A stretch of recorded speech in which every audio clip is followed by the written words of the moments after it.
So did you ever hit the record button and not turn on the mic? Yeah, I just did a whole video on that. Right?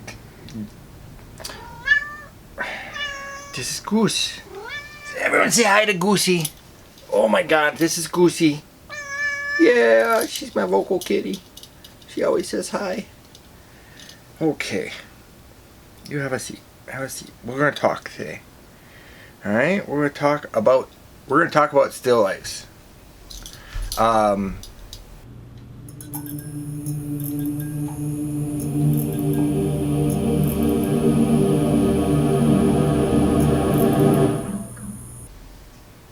So still lifes is often something that I get students hand in. You know, it's one of the required assignments. Everyone hands in a still life, and I think a lot of the students think of it as just drawing individual objects, and a still life is way more than that. It's much more complex.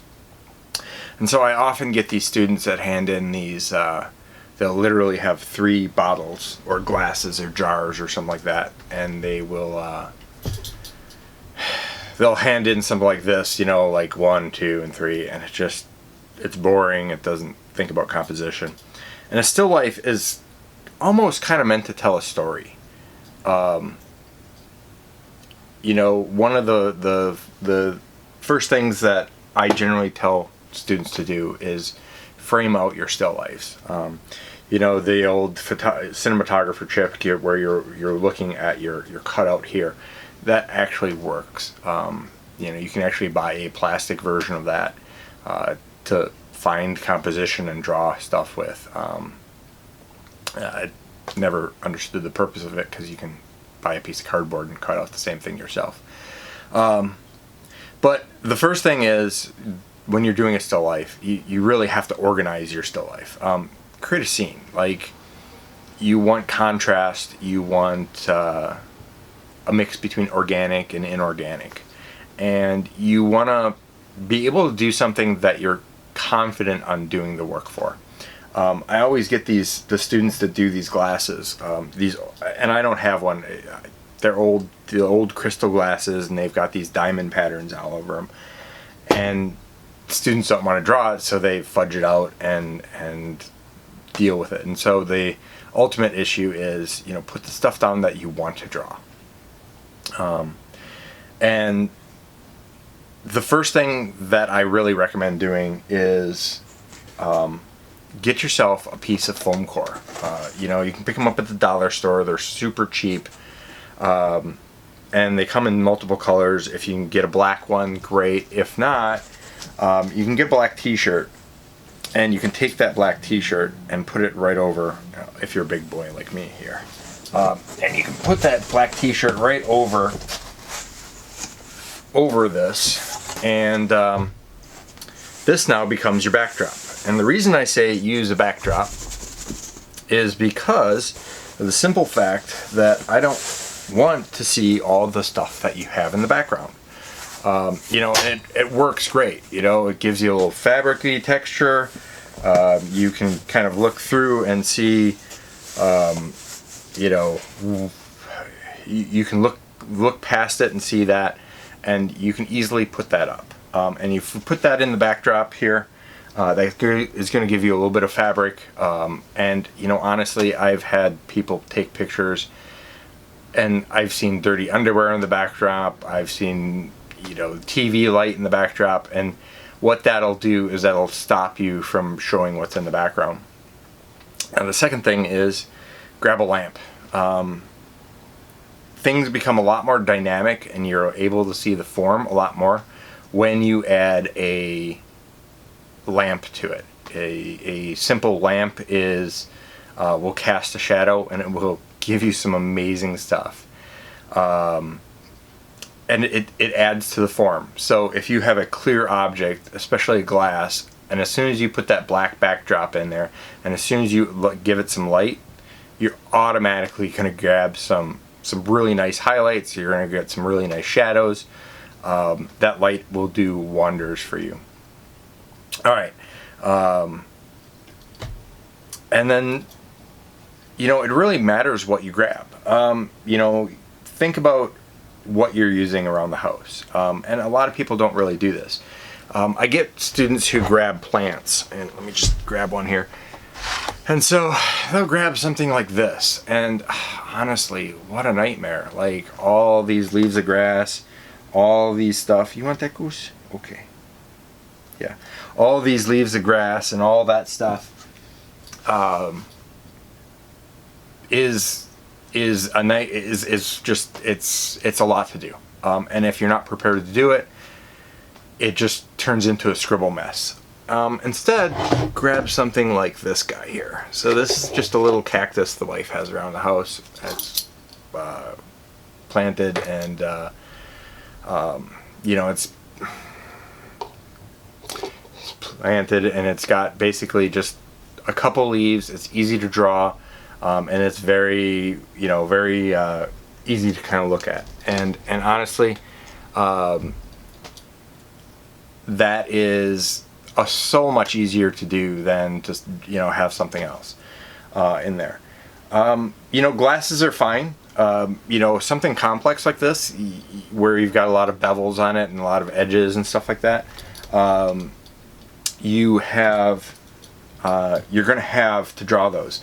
But a wine glass from the dollar store works great. I'm a dollar store fan, by the way. A wine glass from the dollar store works perfectly fine. And you can fill it up with a little wine or something like that, or you can fill it up with, you know, Kool-Aid or whatever you want and draw. A bottle of wine is really cool, but if you grab a bottle of a black bottle, it's really hard.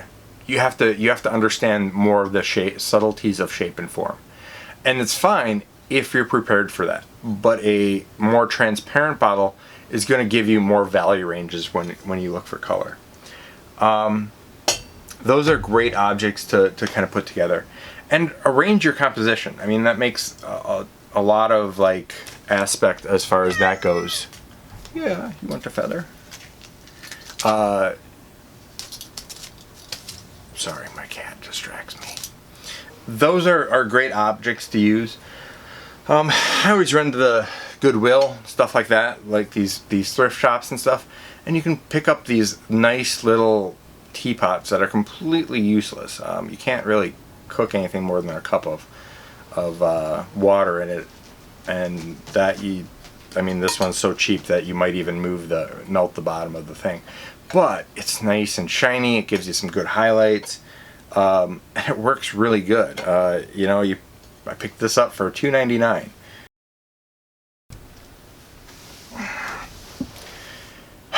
Memory card full. You ever have those days?